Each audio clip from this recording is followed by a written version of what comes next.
Oke, jadi welcome back to Silent Trader Academy Channel. Ya, jadi masih berjumpa kembali dengan saya, Om Silent, di kesempatan morning briefing hari ini spesial awal bulan April. Ya, sekaligus mengakhiri minggu ini, ya minggu terakhir seperti itu ya. Di sini ya spesial seperti biasa kalau di setiap morning briefing bertepatan dengan awal bulan, saya akan lebih banyak bahas terkait outlook ya, outlook sebulan ke depan. Range pergerakan market ini akan bergerak di area mana saja sehingga mungkin bisa memberikan panduan ya, bisa memberikan panduan untuk teman-teman untuk bisa meracik strategi, entah itu jadi swing trader dulu kah, entah itu jadi investor dulu kah, atau teman-teman sudah mempersiapkan untuk serok-serok saham-saham yang masih prospek. Ya, jadi lebih banyak bahas market ya, karena teman-teman juga sudah tahu bahwa market ya luar biasa sekali di hari Rabu ini. Oke, jadi sudah meletus balon hijau ya, kalau lagu anak-anak kan kayak gitu. Ini balon kecilnya sudah pecah ya, belum bisa dibilang bubble, tapi ini sudah tanda bahwa market kita ya, memang dari awal saya selalu bilang ini sudah overvalue sebenarnya di sini. Ya, karena apa? Divergence ya.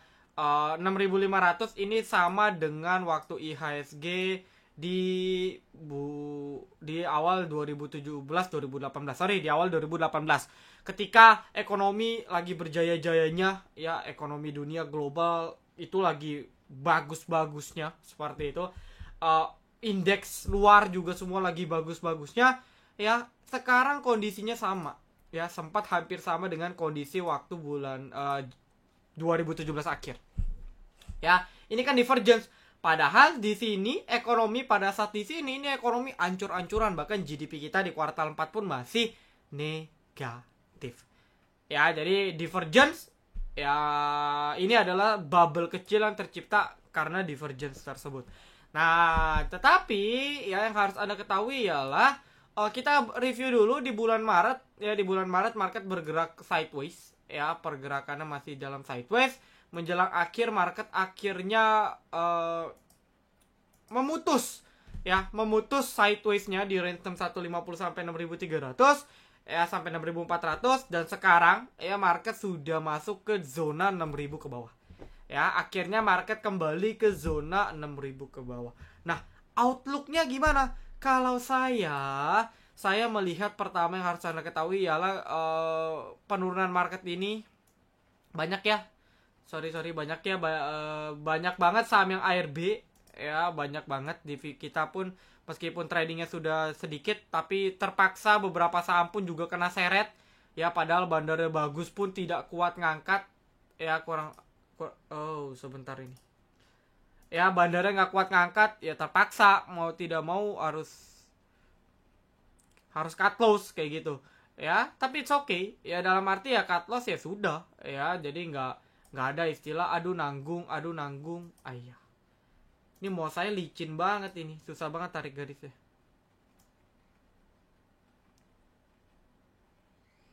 ya, kurang lebih aja lah ya. Pada intinya ini adalah di break, meskipun breaknya closingnya mirip-mirip ya, apa namanya, tapi secara tidak langsung ini sudah berhasil ditembus sekali. Jadi outlook saya di bulan April, maka market ini head and shoulders sebenarnya, cuman ya memang terlalu besar untuk kelas head and shoulders ini, terlalu besar ya, shoulder di kanannya terlalu besar. Tapi apalah itu, sekarang market masih berada dalam ya, market masih berada dalam zona downtrend pendek ya, saya bilang downtrend pendek ya, dengan next support itu di sini ya, di 5850-an sampai ya sekitar 5740 ya, 5737 ya, kurang lebih lah range-nya. Nah, maka dari itu outlook di bulan April, maka market masih dalam zona sideways ya, jadi saya tidak bilang marketnya drop ya, saya tidak bilang marketnya drop, tapi yang saya bilang mungkin ada koreksi kelanjutan ya, koreksi lanjutan, namun akan bergerak dalam range yang baru ya. Jadi market akan bergerak dalam range 6000 sampai 5700. Jadi ini merupakan range market yang baru ya, ini merupakan range bisa dibilang ialah range sideways market yang baru ya. Jadi masih dalam zona sideways saya rasa ya. Belum ada perubahan yang pasti menurut saya. Jadi mentok-mentok ya, target penurunan market kalau memang masih drop itu masih ada di sekitar 5846 5737. Ya, ini mentoknya di sini sementara. Harusnya amit-amit besok atau kapanpun dia kena sini harusnya masih kuat. Ya, setelah dia kena sentuh sini mungkin ada technical rebound baru akan sideways secara bertahap. Ya, tapi apakah akan balik ke 6000 dengan kondisi sekarang agak sulit. Ya, saya sudah jelaskan kemarin, dolar indeks kuat banget ya. Dolar benar-benar sangat strong, membuat rupiah kita pun keok babak belur. Bahkan kalau tidak salah sempat 14.500 ya. Lalu yield bonds dari US yang tenor 10 tahun itu sudah 1,78%, masih kuat naik ya. Bonds itu sama stok itu saham ya, bonds itu obligasi. Ya, dalam teori memang kalau pasar obligasi ya ataupun yield obligasinya naik, maka biasanya menyebabkan pasar saham turun. Jadi kebalikan, ya reverse. Maka dari itu tekanan jual masih cukup tinggi. Ya, lalu di Indonesia teman-teman kan juga kemarin sudah ada yang berkomentar bahwa BPJS ya katanya mau kurangin porsi investasi dari reksadana dan saham. Jadi kalau sudah bilang dikurangi, maka ya dijual. Ya, pasti dijual dong, pasti dijual. Entah jualan di pasar nego, entah jualan di pasar reguler, yang penting dijual. Nah, ketika jualan di pasar reguler, maka itu kan dana kelolaan dari BPJS itu kan gede banget. Ya, jadi bisa dengan mudah membuat harga saham turun beberapa hari. Bahkan ya bukan tidak mungkin kalau dia jualan full ataupun setengah itu bisa buat saham ARB 1-2 hari. Ya, terutama di saham-saham yang kayak saham-saham blue chip tapi bukan big cap top 10 ya. Ya, kayak misalnya dia kan ada AALI, ada Adro dan lain sebagainya. Itu dengan mudah kalau dia mau jualan itu bisa ambles luar biasa. Ya. Nah, maka dari itu mungkin ya apa yang kita lihat sekarang ini bagian dari aksi penjualan yang dilakukan oleh BPJS. Kita nggak tahu ya, karena kita tidak bisa maintain informasi seperti itu. Tapi yang jelas belum ada positifnya sampai saat ini. Ya, sampai detik ini belum ada. Lalu roadmap di bulan April masih sebagian emiten untuk menerbitkan laporan keuangan ya, data-data ekonomi terbaru, inflasi, surplus ya, perang dagang, neraca dagang gitu ya, trade of balance ya, dan juga pengumuman GDP harusnya di kuartal 1 akan diumumkan di bulan April ya, atau enggak di bulan Maret. Itu harusnya di bulan ini sih. Setahu saya di bulan ini tuh akan di announce ya, kuartal ya, atau biasanya 1 bulan berikutnya di bulan Mei. Jadi April atau Mei harusnya pengumuman GDP itu ada. Jadi mungkin kalau GDP berhasil positif ya bisa mendongkrak sedikit market, setidaknya untuk ketahan tidak turun lebih dalam. Jadi roadmapnya market masih akan bergerak di range 5.700 6.000. Tetapi kalau nanti di kemudian hari, di beberapa hari kemudian, 1-2 minggu kemudian, ada something yang buruk yang membuat market juga tidak kuat untuk naik dan potensi lanjut turun, maka nextnya terakhir ya, batas akhir dari penurunan market itu adalah di sekitar 5.300 5.400. Ya, ini adalah batas terakhir, dan batas ini bertepatan juga dengan trendline bawah sekaligus uptrend line dari IHSG kita. Ya, setelah ini dijebol ya, maka market masih potensi sideways di sini 5.76.000.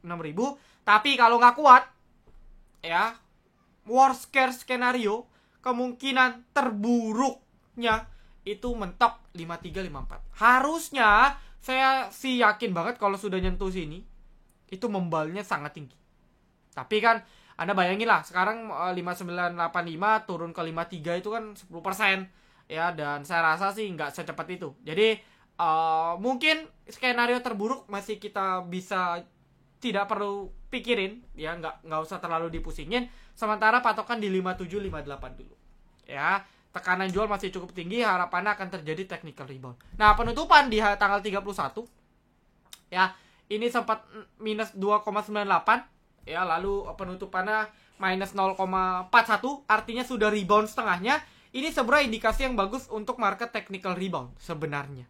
Ya, ini sebenarnya sudah indikasi bagus. Nah, tapi kalau ya kita buat dua skenario, kalau memang market skenario-nya rebound hari besok di tanggal 1, maka Anda manfaatin. Karena apa? Karena saya entah kenapa sih feeling saya kalau nggak kuat di 6.000 nanti balik turun lagi. Ya, jadi cuma naik sementara untuk lanjut turun.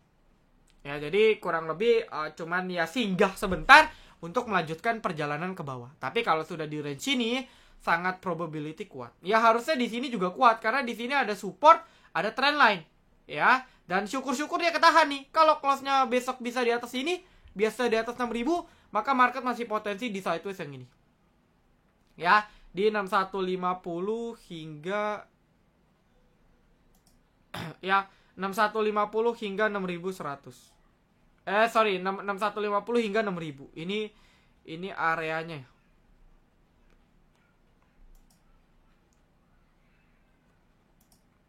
(6.000 sampai 6.150).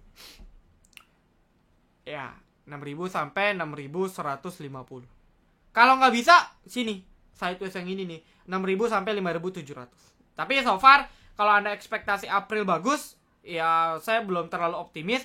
Ya, mungkin kenaikan ada tapi rally itu agak sulit ya. Jadi saya bilang ya, kalau dari weekly juga jelas ini koreksinya makin gede ya. Ini kalau Anda belajar candlestick formation, ini sinyal yang kurang bagus sebenarnya ya. Kalau Anda cek juga di sini kan weekly-nya kan ketahan 1 2 ya. Ini kan ada beberapa area support ya, dan ini support terakhir secara weekly kan di sini 53 ya, 53-an 5354. Nah, maka dari itu ya weekly dan monthly-nya masih potensi koreksi, sehingga ya saya rasa rebound pun cuman technical rebound sementara ya. Jadi roadmap saya market masih akan dalam sideways ya. Saya melihat market masih akan sideways, teman-teman. Jadi April, Mei, Juni, Juli ya, mungkin nanti sampai menjelang-jelang November, Oktoberan itu market masih akan naik turun tapi di dalam range yang sama. Jadi turun, naik, turun. Jadi sideways. Ya, seperti di beberapa tahun terakhir ini market sideways. Ya, kayak seperti ini kan di market sideways juga nih. Naik sih, cuman perlahan ke sideways. Ya, ini perlahan sideways. Nah, di sini juga sideways di pertengahan tahun, di sini pertengahan tahun juga sideways. Jadi saya lihat bahwa memang menjelang-jelang pertengahan tahun ini lebih cenderung banyak sideways-nya. Ya, di sini sideways. Ya, di sini sideways. Nanti menjelang akhir tahun itu baru rally. Jadi kalau Anda mau spekulasi ya, Anda mau investasi ya, Anda bisa cicil lah, mumpung banyak saham-saham yang sedang diskon ya. Banyak saham-saham yang sedang diskon seperti itu, Anda bisa mulai cicil emiten investasi kah ataupun emiten apapun ya, anything ya yang menurut Anda fundamental bagus, dia sering bagi dividen, prospek bagus, harga saham masih murah dan sebagainya, cicil dari sekarang. Nanti menjelang akhir tahun percayalah pasti naik. Minimal profit kalau Anda cicilnya benar. Tapi kalau sekarang ikutin arus dulu ya. Ikutin arus gimana? Kalau memang dia jebol, ya sudah tinggalin. Ya, kalau dia jebol support kayak apa, misalnya Teens kemarin kan jebol support di 2000 ya, di 2150 jebol, tinggalin. Ya, apapun, emiten apapun yang jebol support kuat, tinggalin. Karena apa? Karena reboundnya agak berat. Ya, lebih berat rebound emiten-emiten yang sudah ninggalin support kuat. Tapi emiten-emiten yang masih kuat bertahan di support kuatnya, meskipun koreksi, meskipun ARB, tapi masih di atas range support kuat, maka chance reboundnya masih tinggi. Ingat, di setiap panic selling, kita kan sekarang berada dalam fase panic selling. Setuju ya? Ya, member saya pun tadi kita habis live meeting di sesi 2, itu banyak banget yang panic selling. Ya wajar. Ya, dulu di bulan Maret waktu jeblok pun seperti itu. Nah, tetapi yang perlu diingat ialah setiap panic selling akan muncul panic buying. Ya, Anda lihat seburuk apapun bulan Maret ya, waktu awal ya, market pun bisa rebound sampai 10%. Ya, ini saya berkaca dari bulan Maret. Jadi seambruk-ambruknya market ya, sepanik sellingnya market akan muncul hari di mana panic buying. Memang meskipun panic buyingnya tidak setinggi atau reboundnya tidak setinggi penurunan yang ada, tapi setidaknya ada secerca harapan. Ya kayak Anda lihat secara historis ataupun di saham pun banyak. Jadi ketika marketnya drop nih di bulan Maret naik 10%, besok naik lagi 8%. Di sini Anda melihat BBRI, BBCA naik puluhan persen, 10-20%. Bahkan hampir arah. Anda belum pernah lihat kan BRI arah, BCA arah, dulu di sini hampir arah setahu saya. Kenapa? Ya udah bonyok di sini gara-gara Covid. Lalu waktu bulan September, ya di sini awal mula meletusnya Dow Jones sektor teknologi, disusul dengan isu PSBB Jakarta hancur. Ya, tapi setelah hancur turun lumayan, ya apa yang Anda lihat langsung rebound 2% tambah 2%. Ya, di total berapa Om? Total 5% technical rebound. Memang reboundnya nggak nyampe atas. Nggak, tapi rebound. Ya, habis itu apa lagi? Habis itu market panic selling gara-gara force sale yang terjadi di sektor farmasi, Antam dan lain sebagainya. Ya, panic selling, no stimulus, jebret, turun koreksi hampir sekitar, ini dalam yang ini ya, hampir sekitar 10%-an, ya 10% lebih bahkan dari high-nya, ya, turun habis itu rebound 3%, habis itu naik, bahkan hampir sama rebound-nya hingga high dia di tanggal 21 Januari. Ya, meskipun butuh waktu. Nah, sekarang kita juga dalam kondisi yang sama, ya. Ini lagi kekures, ya, ibarat dari high kemarin ini sudah drop hampir sekitar ya maybe saya bilang sekitar 7%, ya, sudah turun drop hampir 7% lebih. Nah, ini cepat lambat akan ada technical rebound. Nah, cuman kita belum tahu titik pasnya. Bisa jadi hari besok, bisa jadi minggu depan, hari Senin. Ya, jadi patokannya kita harus cek dulu nih regionalnya masih kuat atau enggak. Karena tadi market jeblok, ya, regional pun nggak kuat ngangkat gitu. Regional nggak kuat ngangkat ya susah, ya. Apa yang bisa buat kita beli saham? Justru yang ada kita jualan karena nggak ada stimulus. Tapi kalau nanti regionalnya membaik, Dow-nya membaik, ya adalah katalis dikit-dikit untuk technical rebound. Karena orang akan jenuh jual. Bandar kalau sudah habis barang, ya dia beli lagi. Ya, ketika dia sudah habis jualan, ya, cash kan ada. Ketika cash ada, ya kita beli. Ketika beli barengan di waktu yang sama, panik baik, IHSG naik. Jadi teori simpelnya seperti itu. Cuman memang kita butuh sabar dan ya ini psikologis Anda dan trading plan Anda diuji. Apakah trading plan yang sudah Anda buat itu benar atau belum? Apakah trading plan yang sudah Anda buat itu diikuti atau tidak? Ini ujian sebenarnya. Ya, jadi di sini ya ujian tahap 1 untuk Anda jadi trader yang lebih disiplin lagi. Ya, inilah, ini batasnya lah. Anda bisa screenshot, bisa foto. Memang target market seperti ini. Kalau bisa ketahan, ini bagus untuk tren market ke depannya. Ya, kalau masih bertahan, trennya bagus menurut saya. Ya, kalau bisa bertahan ya. Karena dia nanti akan bentuk pola W. Harusnya kalau dia bisa bertahan. Ya, tapi nih, kalau dia sampai bisa buat low baru di 5735, waduh. Bahaya. Ya, ini low meskipun satu titik, tapi titik ini sudah mewakili support kuat. Ya, support yang menurut saya lumayan kuat. Jadi kalau 5735 ini sampai buat low baru, ini kurang baik. Secara teknikal ini kurang baik. Ya, masih jauh sih. Ya, market masih butuh minus 4% untuk nyentuh area ini. Jadi ya dalam waktu dekat belum terjadi mungkin. Tapi masih ada potensi ke range area ini. 5730-an sampai 5850-an. Ya, di range itulah pergerakan market mungkin akan ketahan dan technical rebound atau sideways. Ya, ini ada, silakan catat, ini roadmap pegangan kita untuk di bulan April. Nah, sisanya sektor-sektor apa aja yang Anda serok? Banyak. Ya, cari aja yang sudah drop parah, itu biasa reboundnya kencang. Ya, contoh misalnya konstruksi, meskipun nekat tapi boleh karena ini koreksinya sudah dalam. Ya, tadi bahkan kalau nggak salah Adi sempat rebound kencang. Ya, Anda lirik nih. Ya, properti juga banyak yang pada drop. Ya, ini sudah mulai tanda-tanda technical rebound. Ya, Anda bisa spekulasi properti, konstruksi, banking. Ada yang suka bank untuk cicil, invest, BBCA, BBRI. Ya, BBRI pun bahkan rebound ya. Ini harusnya sih besok confirm rebound. Ya, sempat minus 5%. Selamat yang ada beli. Ya, BBRI, BBCA. Pokoknya carilah emiten-emiten yang ARB sudah turun lumayan banyak, sudah drop 50% dari high misalnya, itu silakan. Ya, silakan di silakan dicicil. Ya, karena saya pribadi ada optimis market akan ketahan di 57-an. 57 58 harusnya ketahan di sana. Jadi prospek turun masih ada, itu yang harus kita waspadai, tapi ya nggak akan turun terus. Ya, jadi harusnya tidak. Tapi dalam zona sideways. Ya, seperti itu. Nah, nanti di pertengahan juga saya akan open VVIP Silent Investor untuk kuartal 1. Ya, sekaligus nanti insya Allah ada emiten baru lagi, watchlist baru lagi. Ya, di kuartal 4 ini sudah ada emiten watchlist 1 baru sudah rilis. Kita pun di VVIP Silent Investor juga sudah beli. Ya, Porto Invest ya suka tidak suka ujung-ujungnya menang daripada Porto Trading. Mayoritas seperti itu. Ya, di kita portofolio kita sih 20% growth-nya. Ya, kita mulai dari November pertengahan, Desember, Januari, Februari, Maret, April. November, Desember, Januari, Desember, Januari, Maret, Desember, Januari, Februari, Maret, 4 bulan setengah bahkan baru. Ya, jadi kalau rata-rata nggak nyampe 20% deh, 18% kurang lebih growth-nya, bagi 4 setengah, maka per bulan growth kita 4%. Kecil nggak? Ya kecil, tapi growth. Nah, coba Anda hitung nih.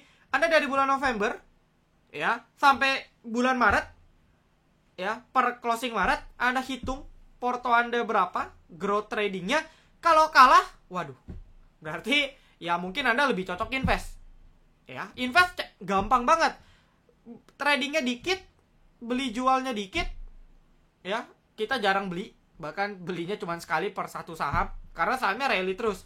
Ya, habis itu ya sudah, tinggalin, tidak usah buka porto, tidak usah buka apapun, bahkan market merah pun sahamnya ketahan. Ya, bahkan sahamnya ketahan di saat market merah, nggak ARB, paling minus 2%, 3%. Wajar, kalau minus 2%-an itu wajar karena kondisi marketnya kan drop. Ya, tapi kuat. Nah, jadi kalau mau invest silahkan. Ya, diversifikasi.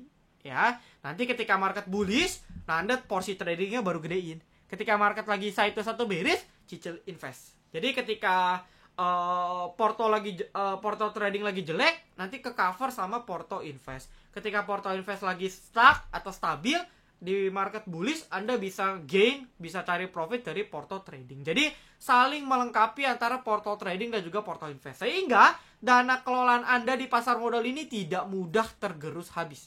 Ini yang dinamakan portfolio management. Ya, ini salah satu tekniknya. Jadi fungsinya beda. Ya, market porto invest gitu ya, saham-saham invest memang sebenarnya didesain untuk menahan, menstabilkan, menjaga modal kita ketika marketnya lagi nggak stabil atau lagi bearish. Nah, ketika market bullish, ya, porto trading ini digunakan untuk menambah modal kita. Karena kalau porto market lagi bullish, ya, enak aja trading, cari cuan enak aja 10%, 5%. Tapi kalau lagi market bearish, kita butuh bantuan invest. Ya, jadi di sini semoga kejadian hari ini ya ada hikmahnya, Anda tersadarkan untuk berinvestasi. Cuman yang perlu saya tekankan ialah Anda komitmen gak? Nah, ini yang susah. Ya, Anda komitmen gak? Om, saya komitmen invest 1-5 tahun bisa gak? Baru mikir. Sahamnya lagi gak jalan, sedangkan emiten-emiten lain pada jalan, Anda tahan gak? Anda mau jual gak? Nah, itu kan cobaan. Ya, kita selama 4 bulan kemarin ya santai saja, nggak jual, nggak beli. Mau market lagi rally kan ya di November, Desember kita kalem saja. Mau saham kita nggak gerak, kita santai.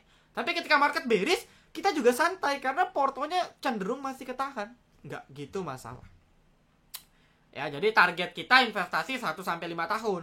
Dan hebatnya lagi komposisi di VVIP Silent Investor ini 3 dari 4 saham itu full bagi dividen tiap tahun. Dalam kondisi COVID pun dia bagi dividen. Ya, di total, kalau di total nih 3 emitennya itu bagi dividen hampir 15 hingga 20% setahun. Di total dividennya ya. Tapi kalau kita belinya pecah, di rata-rata itu kita dapat dividen 8-12% untuk porto kita. Ya, jadi menurut saya lumayan. Ya, 8% sudah ngalahin obligasi. Ya, dengan asumsi nggak gerak aja sahamnya tiap tahun dapat 8%. Ya, belum capital gain dari saham-saham yang, karena memang yang kita pilih saham-saham yang undervalue, prospek bagus, cakep. Tinggal sabar atau tidak. Ya, ini investasi jangka panjang. Seperti itu. Ya, itu nantilah, saya belum open regis, tapi nanti April open regis karena di bulan Mei kuartal 1 sudah mulai. Ya, seperti itu. Oke. Saya hari ini gak bahas rekom, jadi kurang lebih mungkin ini saja yang bisa saya sampaikan, outlooknya saja. Ya, sisanya ya nanti di morning briefing VVIP saja kalau Anda member VVIP. Intinya cari aja emiten-emiten lagi drop parah, Anda bisa beli, itu biasa reboundnya kencang. Ya, emiten apapun. Yang jelas ilmu-ilmu tadi, roadmap-nya tolong dicatat, pergerakan IHSG bulan depan kira-kira di range apa tolong diperhatikan. Ya, tadi teknik-teknik untuk manage porto juga mungkin bisa dipraktekkan. Ya, coba deh dipraktekkan, nanti teman-teman beberapa bulan kemudian, beberapa tahun kemudian baru akan ngeh bahwa oh ini ilmu yang sangat luar biasa. Ya, mungkin sekarang teman-teman nggak percaya, tapi nanti ke depannya teman-teman baru sadar bahwa betapa pentingnya kita diversifikasi. Ya, di saham pun harus diversifikasi antara porto invest dan porto trading. Di porto invest pun diversifikasi antara saham yang bagi dividen, saham yang under value, sektornya pun dipisah, ya, sehingga tidak sehingga tidak sekali turun tuh bareng-bareng. Ya, jadi semua sudah saya filter dengan sedemikian rupa. Ya, oke. Thank you teman-teman semua. Semoga penutupan minggu ini lumayan. Ya, ada technical rebound. Manfaatkan dengan baik. Jika ada, jika tidak, pantau saja range yang sudah saya berikan tadi. Semoga ada titik entry dan titik rebound di sana. Thank you yang sudah nonton video ini dari sampai akhir. Jangan lupa like, komen, dan juga subscribe. Jangan lupa nyalakan notifikasi agar ketika saya dan tim upload video terbaru, tonton bisa langsung update. Oke, see you in the next video. Tetap semangat. Ya, Silent Trader Academy. Be silent, be patient, be cuan.